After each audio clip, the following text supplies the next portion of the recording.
За байнгын хорооны гишүүдэд өдрийн мэнд хүргье. Тэгээ энэ үзэл баримтлалын харлаа үндсэн хуультайгаа зөрчилдсөн юм байна.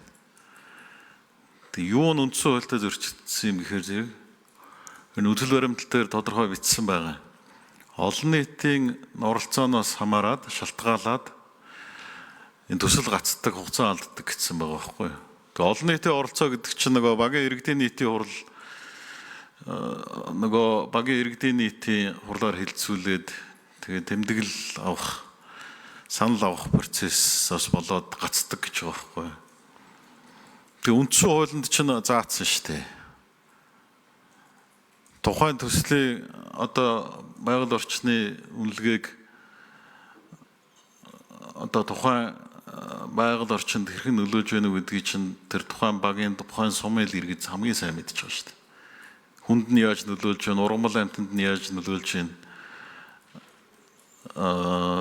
тэр малд нь яаж нөлөөлж байна гэдгийг чинь тухайн одоо оршин суугч орон нутгийнхан сайн мэдж байгаа шүү дээ. Тэгээд орон нутгийнхан саналыг авахгүй ямар үнэлгээ байдгийг үндсэн хууль нь тодорхой заасан шүү дээ. Монгол улсын иргэн эрүүл аюулгүй орчинд амьдрах хэрэгтэй гэж заасан байгаа шүү дээ. Тэгээд одоо зарим нэг төслүүд бол байгаль орчныг бохирдуулсан, хордуулсан, хүний эрүүл мэндэд нөлөөсөн асар олон төслүүд байгаа шүү дээ. Жишээ нь одоо бодиттой байж байгаа шүү дээ. 5-7 уурхай үйл ажиллагаанаас болоод цогцын сумын иргэд цул тоосон дотор өдөр шөнөгүй ингээл байж байгаа. Мал нь уух усгүй, идэх ногоогүй, бэлчээргүй байгаа. Тэний чинь хамгийн сайн одоо нөлөөлөлд өртөж байгаа хүмүүс тэнд байгаа байгаль орчин, мал амьтан, хүн амьтал байгаа шүү дээ. Тэгээ эдрээс асуудаг хилцүүлдэг юм ин хасаа ажиглаар ч үндсэн хуулийнхаа хүн эрүүл аюулгүй орчинд амьдрах ёстой гэдэг заалтайгаа зөрчилдсөн ийм л төсөл орж ирж байгаа. Тэг үзэл баримтлалаа их гоё ихэлсэн байгаа. Үндсэн хуулийнхаа саяын одоо хүн эрүүл аюулгүй орчинд амьдрах хэрэгтэй гэж сайхан эхлээд яг араас нь тэгээ залгуулад тэр иргэдээс нь одоо санал багийн иргэдийн нийтийн хурлаас нь авахгүй гэж байгаа байхгүй. Тэгээд оруулж ирж байгаа энэ төсөл чинь үзэл баримтлалаас эхлээд хоорондоо зөрчилтэй, үндсэн хуультайгаа зөрчилтэй ийм юм ороод ирсэн юм байна гэж би ойлгосон. Тэгээд би тодруулга авч жагаад юу хариулт сонсож байгаа дараа нь тодруулъя. За тэсээ дөрөвдөө. За энэ дээр бол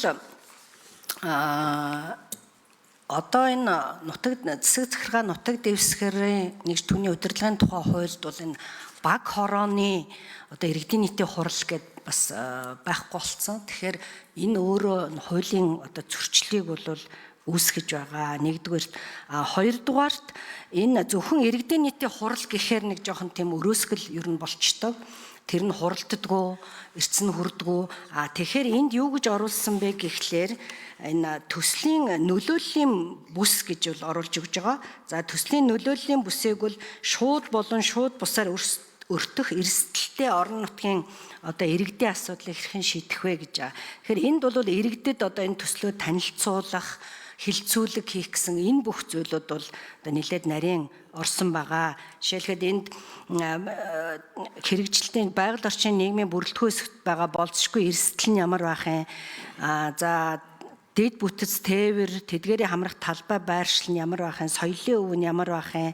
За энэ хүрээнд үүсэж болзошгүй хуримтлагдах нөлөөлөлт нь ямар байх юм гэд энийг бол бүр илүү одоо наривчлаад өгсөн байгаа. За тэгдгээр бас мөн энэ олон нийтийг эхнээс нь төслийн талаарх мэдээллийг үнэн зөв ил тодор хангах гэсэн ийм зүйлүүд бол бас орсон байгаа. Тэгээд ер нь орон нутгийн иргэд анханасаа л өөрсдөө идэвхтэй оролцоод санал бодломж одоо бодол зөвлөмжөө өгөөд ингээд хэрэгжүүлээд явах ийм боломжийг нээсэн. Тэгэхгүй бол одоо ингээд мэдээлэлгүй байжгаад төсөл яг хэрэгжээд эхлэхээр одоо энийг хэрэгжүүлэхгүй гэд ингээд багийн нийтийн хурал нь бас ингээд гэдэгээ суучдаг. Ийм одоо зүйлүүд бол байгаамаа. Манайхын нэмээ хариулчих. 4 номер тодруулъя. Хариулъя. За Нарбаатар гишүүний асуултанд тодруулах өгье. Хуулийн бас нэг үндслэл шаардлага нь юу гэхээр үндсэн хууль батлагдсантай холбоотой мэд хэрэгтэй холбоотой зохицуулт байж. Энэ хүрээнд тухайлбал аж ахуй нэг ямар үүрэг хүлээхийн засаг дарга иргэдийн хурлын дарга ямар үүрэг хүлээх гээд энтэй холбоотой заалтууд 14-ийн 1-2, 1-ийн 4, 1-ийн 5 гэдээ маш тодорхой заасан байж байгаа. Нөгөө талаасаа юу гэдгийг дээр багийн иргэдийн хурал заавал хангагдж үндсэн хуулийн одоо энэ эрх шаардлага хангагдана гэдэг бол жоо өрөөсгөл байгаа гэж харж байгаа. Нөгөө талаасаа энэ мэдх хэрэгтэй холбоотой асуудлаар төсөл хэрэгжүүлэгч болоод мэрэгжлийн байгууллага нөлөөлийн бүсд байгаа иргэдэд хилцүүлгээ зохион байгуул. Мэдх эрхийг нь бол хангаад явна гэсэн. Ингээд явхдаа тухайн нөлөөлийн бүсд байгаа иргэдийн 70% бол зайлшгүй хамруулсан байх ёстой гэдэг ийм шаардлага. Нөгөө талаасаа энэ байгаль орчин нийгмийн нөлөөлийн үнэлгээгээд ороод ирэхээр олон улсын шаардлага стандартаараа тэр гомдол барагдуулах. За Нарбаатар гишүүн тодруулъя. Гэхдээ багийн одоо иргэдийн гол санал нэгддэг, ярилцдаг, шийдвэрээ гаргадаг байгууллага чинь өөрөө багийн иргэдийн нийтийн хурал шүү дээ. Одоо энэ нэгжийн хуулиар багийн иргэдийн нийтийн хурал чинь өөрөө байгаа шүү дээ. Багийн засаг даргатай, иргэдийн нийтийн хурлын даргатай болсон. 2 жил тутам сонгож явдаг.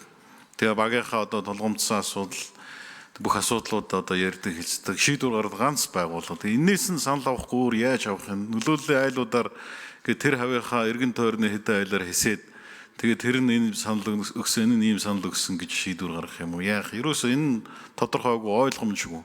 Багийн иргэдийн нийтийн хурлаас өөр шийдвэр гаргадаг байгууллага энэ багт байхгүй шүү дээ. Үндсэн хуулиараа засаг захиргааны нэгжийн хамгийн анхан шатных нь багийн баг шүү дээ. Тэгээ багийн иргэдийн нийтийн хурлын шийдвэр гаргадаг гол байгууллага нь.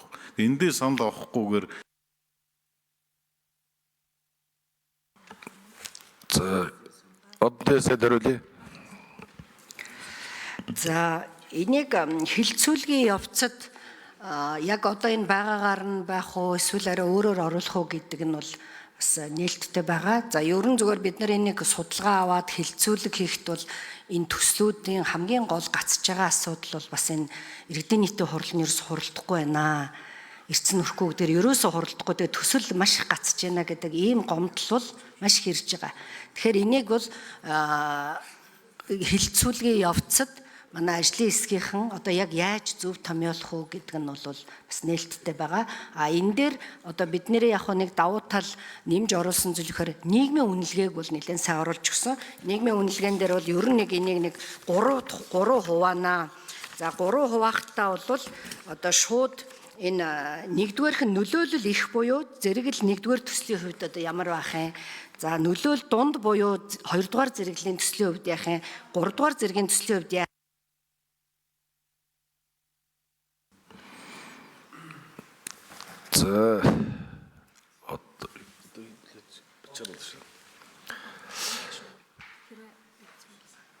За оюун гишүүн асуулт асууя.